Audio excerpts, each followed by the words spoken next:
Armed teachers and more mental health on campus. Both will play a part of Governor Greg Abbott's new plan to make Texas schools safer. Eyewitness News reporter Andrea Martinez was there when the governor unveiled his plan. Andrea? Yeah, this is a hard copy of those plans, over 40 pages long, a long list detailing recommendations and changes that the governor is wanting to see, and he's willing to fork over $120 million to make sure this happens, all at no cost to schools.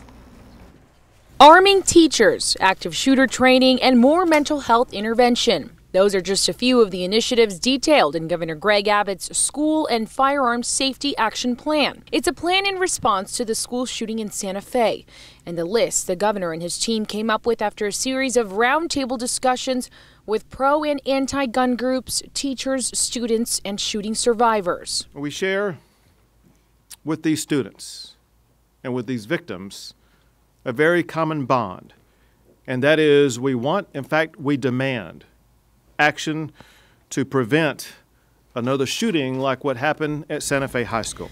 To do that, Governor Abbott wants to add more police at schools.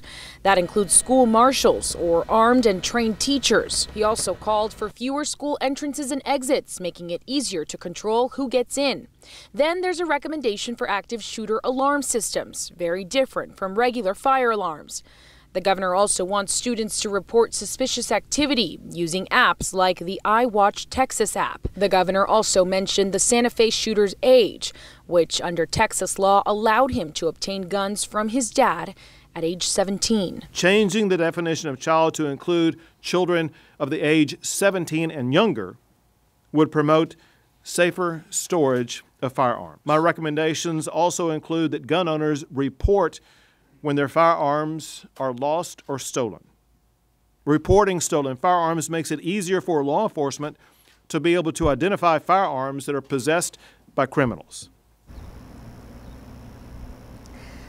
Now, when asked if he will hold a special session, the governor insisted that will not be necessary, at least not for now. He says he already has that $120 million disposable to use as needed. For now, reporting live from Hays County, I'm Andrea Martinez, KENS 5 Eyewitness News.